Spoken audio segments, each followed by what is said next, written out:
Hello students, welcome back to my channel. हमने last video में आपको biosphere, lithosphere, atmosphere and hydrosphere के बारे में आपको इंट्रोडक्शन दे दिया था। तो हम इनको डिटेल में पढ़ते हैं वन बाय वन। सबसे पहले हम पढ़ते हैं लिथोस्फीयर। तो मैंने आपको बताया था कि lithosphere is nothing but the solid portion of the earth where we live. Okay, तो that is called lithosphere. Now we are moving forward. अब हम पढ़ते हैं It comprises the rock of the earth crust and the thin layers of soil that contain nutrients, elements which sustain organisms. तो देखिए, तो हमने last video में पढ़ा था कि लिथोस्फीयर क्या होता है। हम दोबारा इसको अच्छे से पढ़ते हैं। Solid portion of the earth it's called lithosphere. तो ये रहा अर्थ, इसका जो सॉलिड पोर्शन है जहाँ पे हम लोग रहते हैं, इसमें क्या क्या होता है, रॉक्स भी होते हैं अर्थ पे और अर्थ क्रस्ट पे, ठीक है।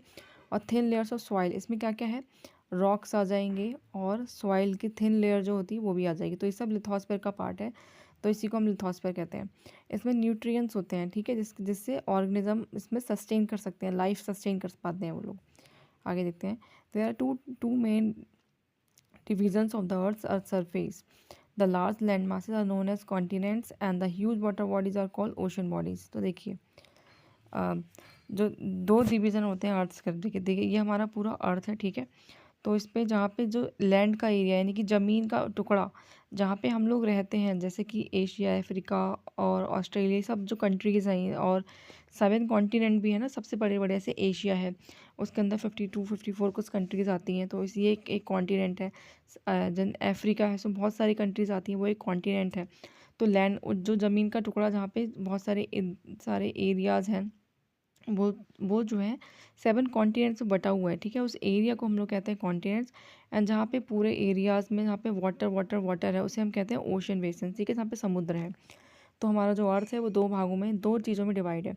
तो एक तो लैंड मास, यानी कि जहाँ पे लैंड मास में ज़मीन का टुकड़ा जहाँ पे लोग रहते हैं उसे कॉन्टिनेंट कहते हैं। एंड बाकी जो बचा हुआ एरिया है वहाँ पे जो वाटर बॉडीज यानी कि जहाँ पे समुद्र वगैरह का जो पार्ट है उसे हम कहेंगे ओशन बॉडीज़, ठीक है। तो ये अर्थ के दो मेन डिविजन्स हो गए, कॉन्टिनेंट एंड ओशन बेसिन्स। आगे बढ़ते हैं। All the ocean of the world are connected with one another. जितने भी दुनिया में जितने भी समुद्र हैं तो वो सब के सब एक दूसरे से कनेक्टेड हैं, ठीक है। The level of sea water remains the same everywhere. और जो सी वाटर का जो लेवल है, जो समुद्र का पानी है, वो भी इसका जो लेवल है वो भी हर जगह सेम है। Elevation of land is measured from the level of the sea. और जो एलिवेशन होता है ज़मीन का, वो हम कहाँ से मेज़र करते हैं, एलिवेशन मेज़र करते हैं समुद्र के लेवल से, ठीक है। लेवल ऑफ द सी से हम लोग एलिवेशन मेज़र करते हैं, जिसको हम 0 लेते हैं। So elevation of the land is measured from the level of the sea, इसे हम क्या कहेंगे, 0, which is taken as a 0। आगे देखते हैं।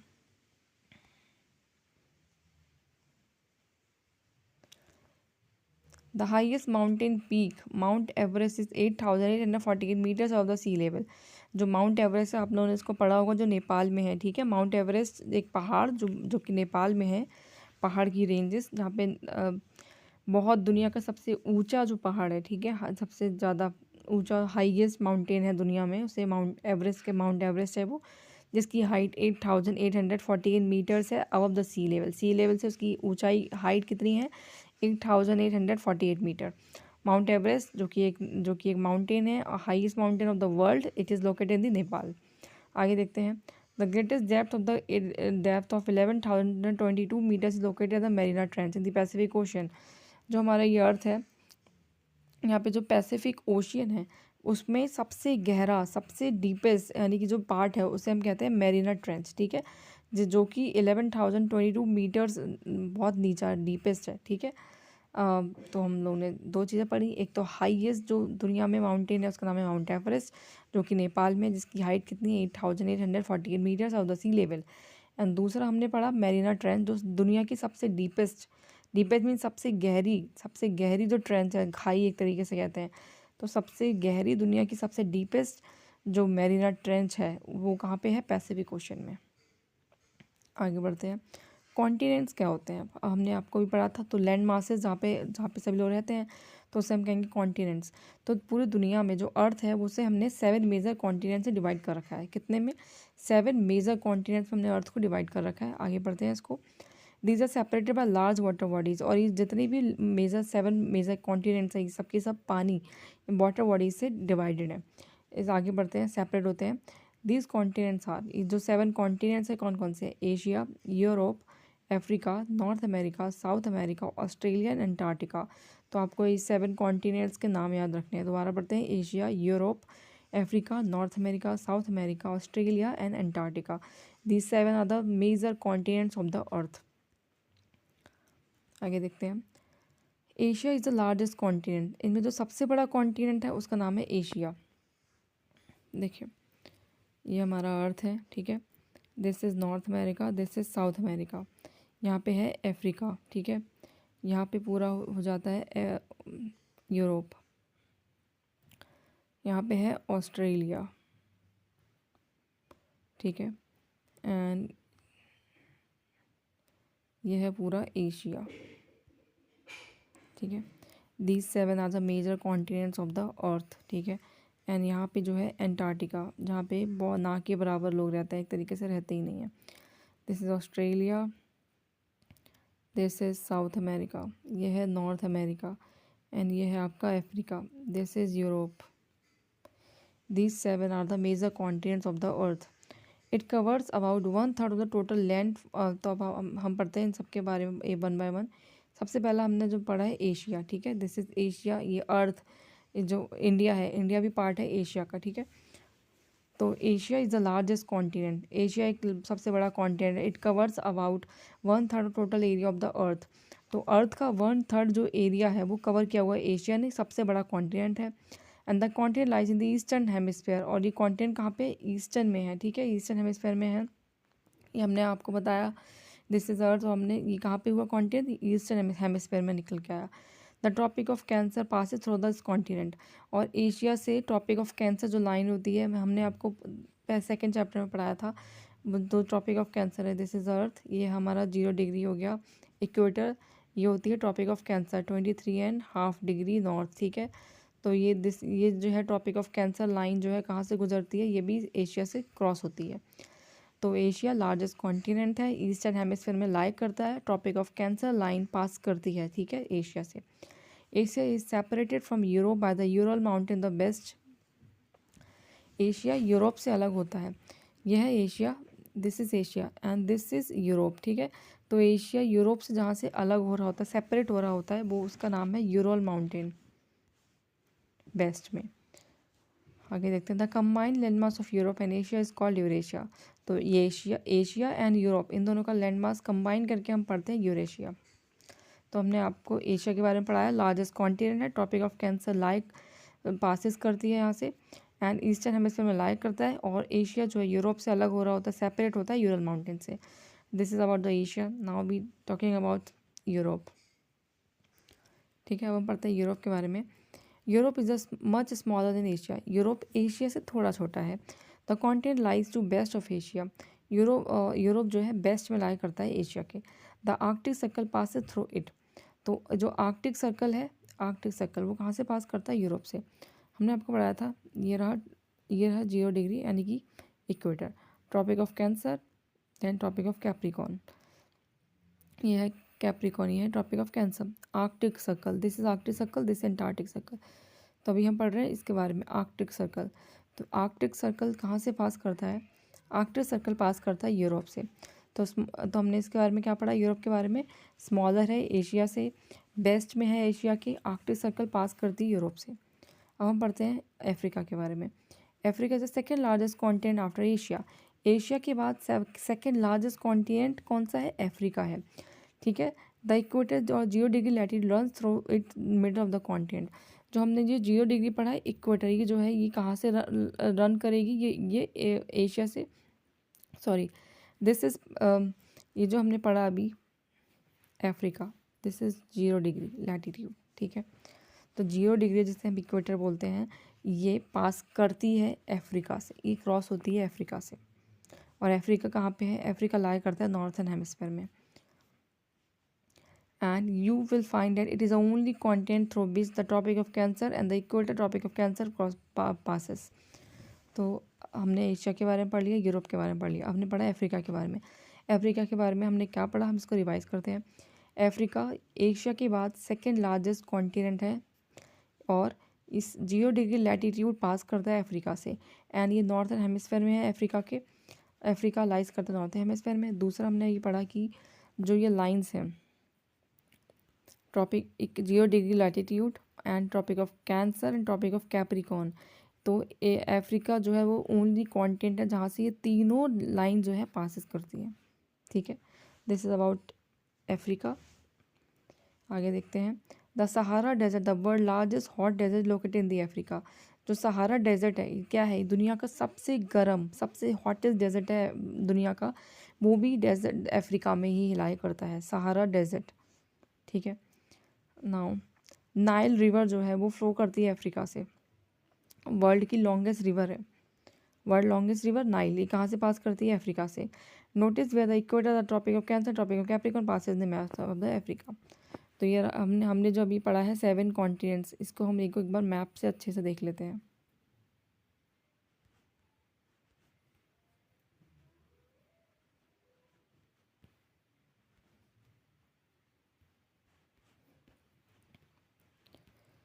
देखिए ये हमारा पूरा दुनिया है, पूरा वर्ल्ड यानी कि पूरा अर्थ।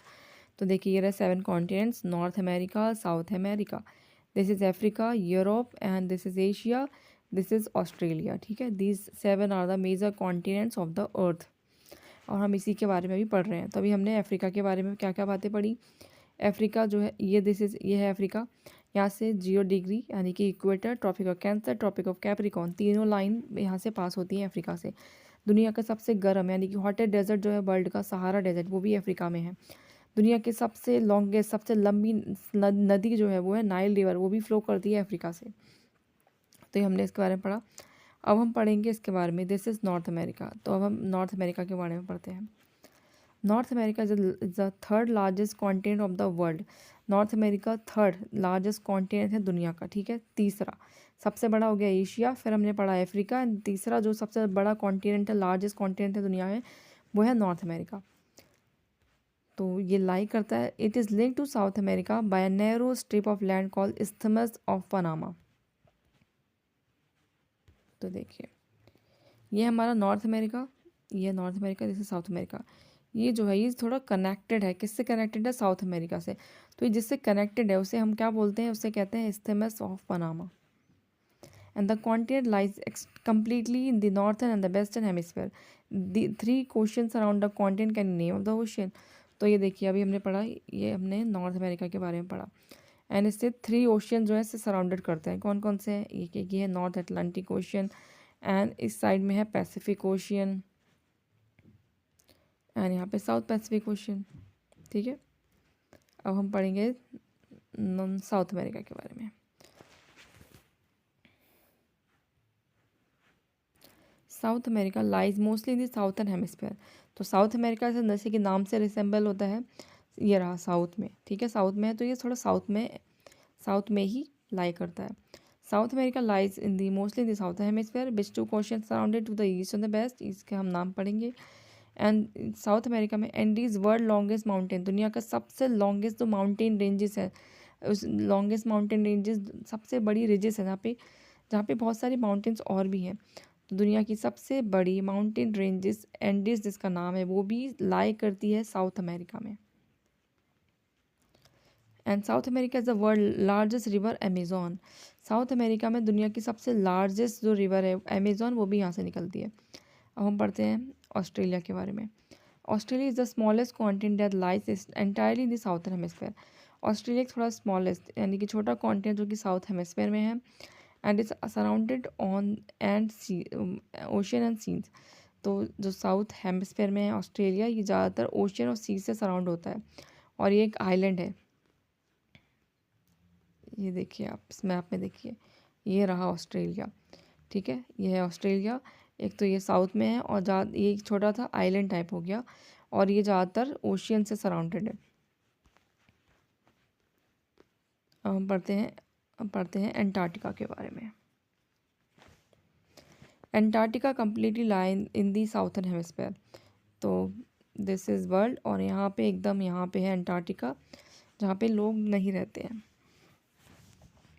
ठीक है, यहाँ पे सिर्फ और सिर्फ रिसर्च स्टेशंस हैं। तो एंटार्क्टिका पूरे तरीके से साउथर्न हेमिस्फीयर में है अर्थ के। And south pole lies almost at the centre of the continent as act in the south polar region it permanently covered with thick ice and sheets. There are no permanent human settlements. Many countries have research station in Antarctica. तो देखिए ये mainly south में है, ठीक है, earth के। And यहाँ पे कोई ह्यूमन सेटलमेंट नहीं है, यानी कि ह्यूमन्स यहाँ पे नहीं रहते क्योंकि हमेशा बर्फ़ से ढका रहता है। हमेशा यहाँ पे बर्फ़ में बर्फ़ बनी रहती है। यहाँ पे ह्यूमन का सेटलमेंट तो नहीं है, लेकिन यहाँ पे रिसर्च स्टेशंस हैं दुनिया के बहुत सारे देशों के। तो जैसे कि इंडिया का जो रिसर्च स्टेशन है उसका नाम है मैत्री एंड दक्षिण गंगोत्री। हम पढ़ते हैं हाइड्रोस्फीयर के बारे में।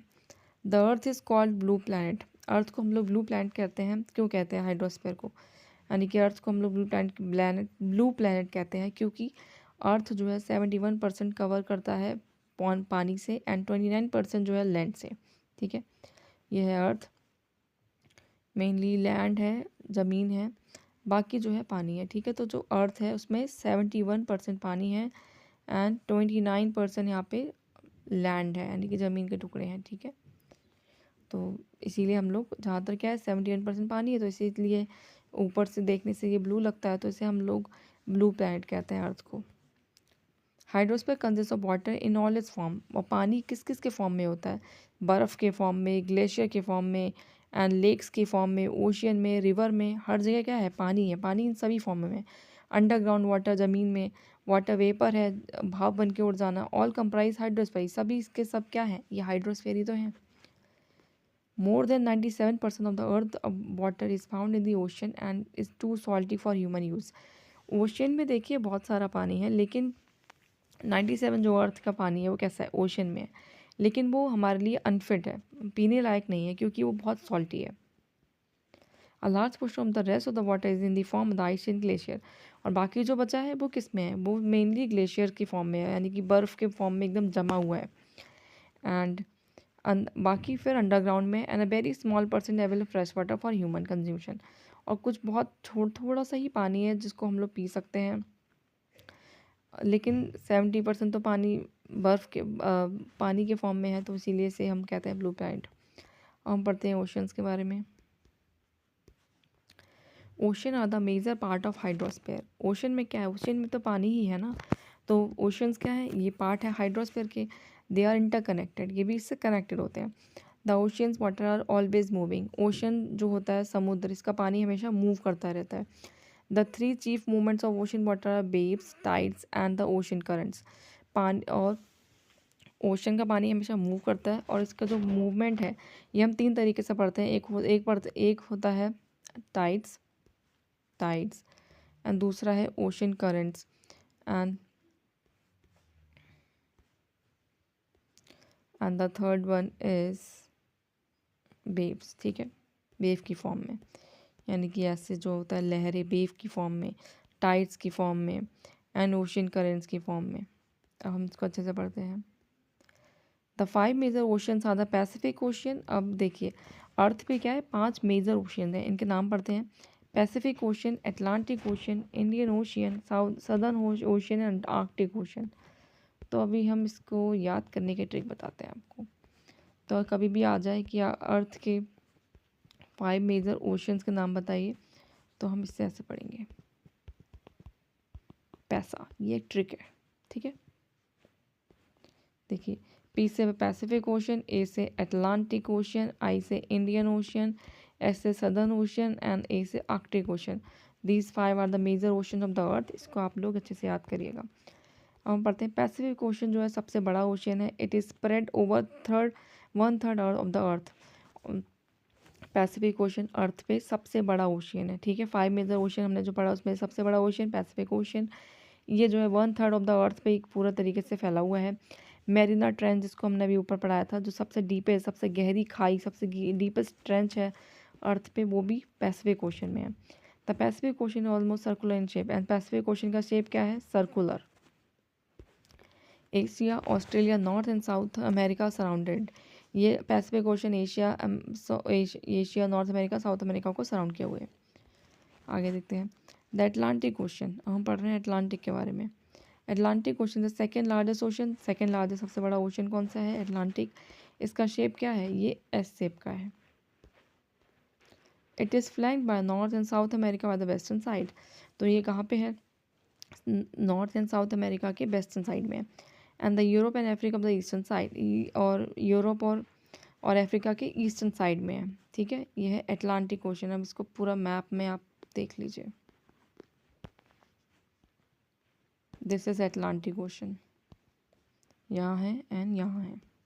दिस इज दिस इज, तो ये क्या है? North America, South America. This is Africa. तो इसकी लोकेशन आपने देख ली अटलांटिक ओशन की। इसको आगे बढ़ते हैं।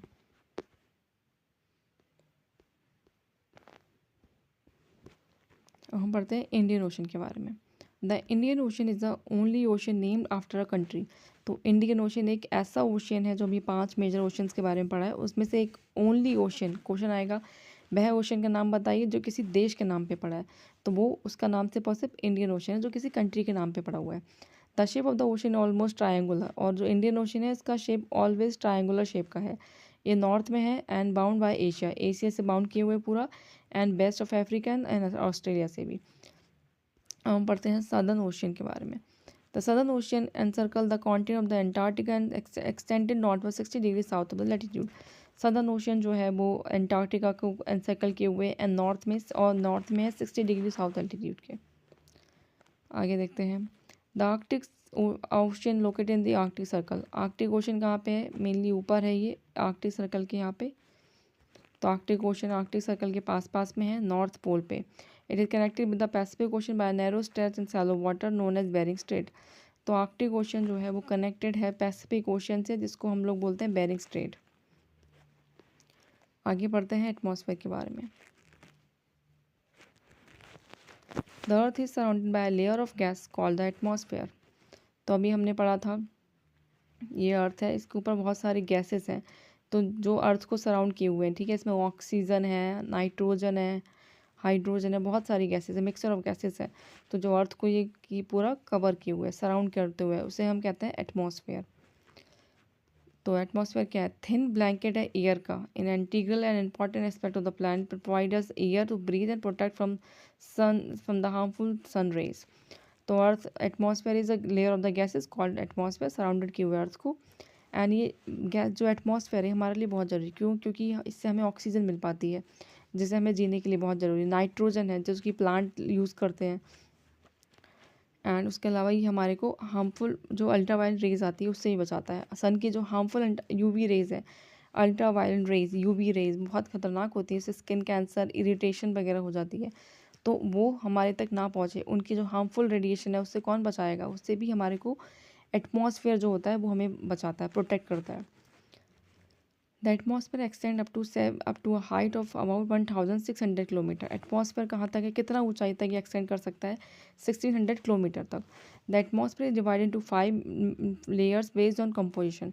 तो जो एटमॉस्फेयर है इसको भी हमने 5 लेयर्स में डिवाइड कर रखा है। अभी हम इसको पूरा वन बाय वन पढ़ते हैं। These layers starting from earth surface are called troposphere. नीचे जो लेयर होती है उसे कहते हैं ट्रोपोस्फेयर। देन आता है stratosphere, then mesosphere, thermosphere and exosphere. इसका नाम क्या है? Troposphere, stratosphere, mesosphere, thermosphere, exosphere. The atmosphere is कम। तो अभी हम इसको पहले डायग्राम में देख लेते हैं। देखिए ये 5 लेयर्स हैं, troposphere, stratosphere, mesosphere, thermosphere, exosphere. ये जो है 5 लेयर्स हैं। ये क्या है? These are the layers of the atmosphere. अब हम इसको बताते हैं अच्छे से। The atmosphere is compose mainly of nitrogen and oxygen. Atmosphere में मेनली क्या क्या है? इसमें नाइट्रोजन है और ऑक्सीजन है। 99% of the clean dry air, nitrogen कितना है? 78%, ऑक्सीजन 21% है। एंड बाकी अदर गैसेज में कौन कौन सी हैं? कार्बन डाइऑक्साइड, आर्गन और बहुत सारी गैसेज हैं जो 1% है। Oxygen is a breath of life while nitrogen help in growing of living organisms. Carbon dioxide though present in minute amount, it is important to absorb heat radiated by earth, thereby keeping the planet warm. It is also called essential for the growth of the plants. तो देखिए इन gases का क्या क्या use है। Oxygen हमारे लिए ज़रूरी है क्योंकि इससे हम ब्रीथ कर पाते हैं, इसके बिना तो हम लोग जिंदा नहीं रह पाएंगे। ठीक है, तो ऑक्सीजन हमारे रेस्पिरेशन के लिए ज़रूरी है। देन आती है नाइट्रोजन, नाइट्रोजन प्लांट्स यूज़ करते हैं। ठीक है, देन आती है कार्बन डाइऑक्साइड, ये भी प्लांट्स के लिए ज़रूरी है। और फिर कार्बन डाइऑक्साइड जो है वो प्लांट्स के लिए तो ज़रूरी है ही है, साथ में साथ कार्बन डाइऑक्साइड क्या करता है, हमारे को इंसानों को हार्मफुल अल्ट्रावायलेट रेज से बचाता है, प्लैनेट को ज़्यादा गर्म होने से बचाता है। तो ये गैसेस हमारे लिए ज़रूरी हैं। आगे, the density of the atmosphere varies with height, और जो इसकी डेंसिटी होती है ना वो भी अलग अलग है। मैक्सिमम एट सी लेवल पे and decrease rapidly as we go up. तो ये जो गैसेस की डेंसिटी है सी लेवल पे तो ज़्यादा होती है, और जैसे जैसे ऊपर जाते हैं उसकी डेंसिटी कम होती जाती है।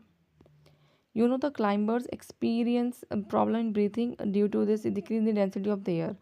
जैसे आपने देखा होगा, आप लोग कभी पहाड़ पे घूमने गए होंगे, तो जैसे जैसे हम बहुत ऊंचाई पे जाते हैं वैसे वैसे हमें थोड़ा ऑक्सीजन की कमी होने लगती है, हमें सांस लेने में तकलीफ होती है। क्यों होता है? क्योंकि ऊपर जाने पर डेंसिटी जो होती है हवा की वो कम हो जाती है, डिक्रीज हो जाती है, decrease in the density of the earth. This is the reason they have to carry with them oxygen cylinders and be able to breathe at high altitude. तो हमें क्या करना पड़ता है, ऑक्सीजन सिलेंडर्स को कैरी करना पड़ता है ताकि अच्छे से ब्रीथ कर पाए एकदम हाई एल्टीट्यूड्स पे। The temperature also decrease as we go upwards. तो देखिए, ऊपर जाने पे क्या होता है, टेम्परेचर कम हो रहा होता है, ऊपर जाने पे टेम्परेचर कम होता है, और एकदम बहुत ऊपर जाने पे डेंसिटी जो होती है वो भी कम हो जाती है, डिक्रीज हो जाती है। The atmosphere exerts pressure on the earth. They varies from place to place. Some areas experience high pressure, some area low pressure. Air moves from high pressure to low pressure. Moving air is known as the wind. तो देखिए, ये जो atmosphere है ये क्या करता है, pressure exert करता है, और ये प्रेशर भी हर जगह अलग अलग है, ठीक है। तो और जो हवा होती है, जो हवा है वो कहाँ से मूव करती है, हाई प्रेशर से लो प्रेशर की तरफ चलती है। और जो मूविंग एयर यानी कि हवा जो मूव कर रही होती है उसी को हम कहते हैं विंड। आगे पढ़ते हैं हम लोग बायोस्फीयर के बारे में। The domain of life. Biosphere is a narrow zone of contact between the land, water and the air. तो हमने अभी ऊपर पढ़ा था एटमॉस्फेयर हो गया, लिथोस्फेयर हो गया। तो ये सब क्या है, ये जितने भी जोन है कॉन्टैक्ट है, अर्थ के कॉन्टैक्ट में है, एटमॉस्फेयर, लिथोस्फेयर, हाइड्रोस्फेयर, ये जब पूरा अर्थ में कंप्राइज, इससे कहते हैं biosphere. It is zone that life that is unique to this planet. ये एक जोन है जो हमें ज़िंदगी देता है, ये हमारे लिए ये इस प्लानट की खासियत है, यूनिक बात है। देयर आर सेवरल, तो पहले इसको डायग्राम को देखिए आप अच्छे से। बायोस्फीयर, ये किसका डायग्राम है, बायोस्फीयर। बायोस्फीयर में क्या क्या आता है, हाइड्रोस्फीयर, लिथोस्फीयर एंड एटमॉस्फेयर। ये सब जहाँ होगा इस पूरे एरिया को जो मिला के हम कहते हैं, इसे कहते हैं biosphere. Species of organism that vary in size from microbe and bacteria to huge mammals. All the living organisms include human are linked to each other and the biosphere for survival. तो species हैं बहुत सारी, जैसे microbes, bacteria, mammals, ये सभी living organism include humans, हम भी तो लिविंग हैं। ये सभी क्या है, ये सब बायोस्फीयर में होते हैं, ये सब सर्वाइवल के लिए ज़रूरी है। To each other and to biosphere for survival. The organism in the biosphere में broadly be divide to plant kingdom. Organism जो होते हैं बायोस्फीयर में बहुत सारे किंगडम्स में डिवाइड है, जैसे plant kingdom, animal kingdom, and 3 domains of the earth interact with each other, affect each other in some way और द अदर। और ये सभी जितने भी हैं, प्लांट किंगडम, एनिमल किंगडम, बाकी और भी डोमेन जो हैं अर्थ के, ये सब एक दूसरे से इंटरेक्ट करते हैं और एक दूसरे को कहीं ना कहीं इफेक्ट कर रहे होते हैं। जैसे कि देखिए, cutting of forest for fulfilling our needs of both our और क्लीनिंग लैंड फॉर एग्रीकल्चर में lead to fast removal of soil from slopes. जैसे कि अगर हम लोग जंगलों को काट रहे हैं, बहुत ज़्यादा पेड़ काट रहे हैं एग्रीकल्चर करने के लिए या फिर किसी और काम के लिए भी, और ज़मीन का टुकड़ा एग्रीकल्चर करने के लिए हम लोग करते हैं यूज़। तो इस सब से क्या हो रहा है, इससे क्या हो रहा है, रिमूवल हो रहा है सॉइल, यानी कि ऊपर की मिट्टी की परत हट रही है। तो इससे क्या होता है, ये भी एक दूसरे को नेचुरल कैलेमिटीज़, ये भी एक दूसरे को इफेक्ट करता है। देखिए, जैसे कि हम लोगों ने किसी ज़मीन, बहुत सारे पेड़ काटे, ठीक है, एक तो पेड़ काटना बहुत सारे, फिर ज़मीन, हम लोग बहुत सारी पेड़ काट रहे हैं, उस एरिया को हम लोग यूज़ कर रहे हैं ज़मीन करने के लिए, यानी कि एग्रीकल्चर लैंड के लिए यूज़ कर रहे हैं उस एरिया को।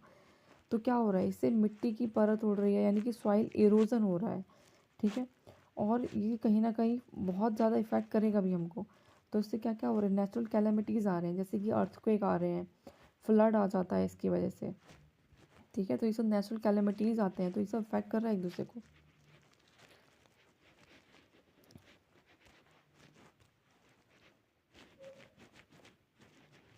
आगे देखते हैं।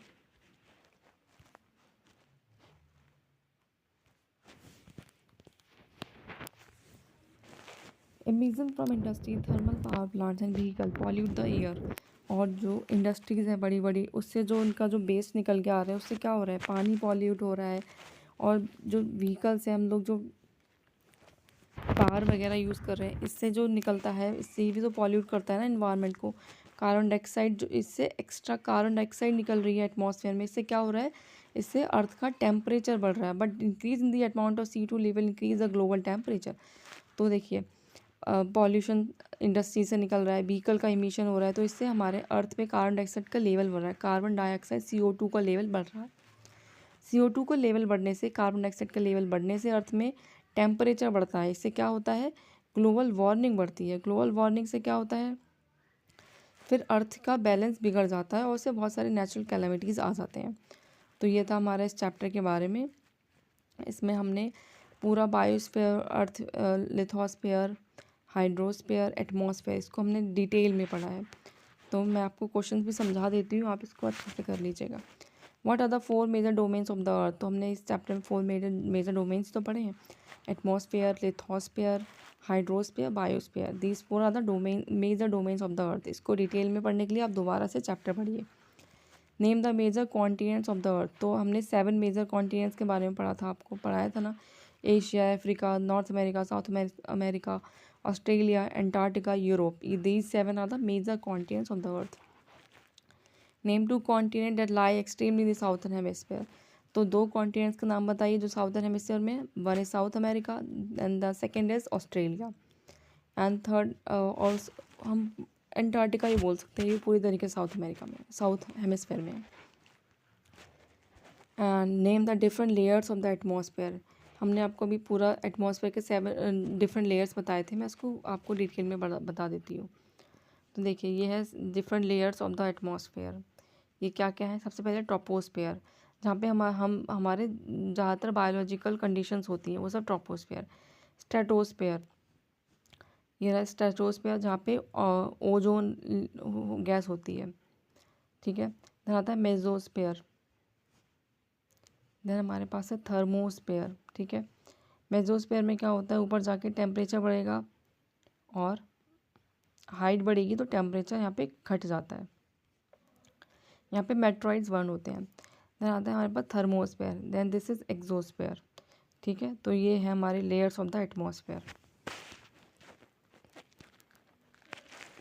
नेक्स्ट क्वेश्चन देखते हैं। Why is earth called the blue planet. Earth को हम ब्लू प्लैनेट क्यों कहते हैं। तो अभी हमने पढ़ा ना, अर्थ पे क्या है, 70% जो वाटर है, अर्थ है, वो कवर है पानी से, वाटर से, इसीलिए से हम ब्लू प्लैनेट कहते हैं।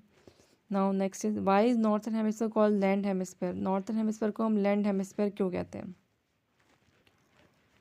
This is north hemisphere, this is south hemisphere, क्योंकि यहाँ पे लैंड का एरिया ज़्यादा है, ठीक है। यहाँ पे और यहाँ साउथर्न हेमिस्फीयर में क्या है कि ओशियन ज़्यादा है, लेकिन नॉर्थर्न हेमिस्फीयर में लैंड का एरिया ज़्यादा, ज़मीन ज़्यादा है थोड़े, ठीक है। इसलिए नॉर्थर्न हेमिस्फीयर को लैंड हेमिस्फीयर कहते हैं। Why is the biosphere important for living organism. Biosphere हमारे लिए क्यों ज़रूरी है। अब तो आप लोग ने सभी लेयर्स पढ़ लिए हैं बायोस्फीयर के, ठीक है। बाकी डोमेन्स भी पढ़े हैं ना, तो आपको इसका इंपॉर्टेंस समझ में आ गया होगा। तो आप इस क्वेश्चन को अच्छे से कर लीजिएगा। तो ये था आज का हमारा चैप्टर।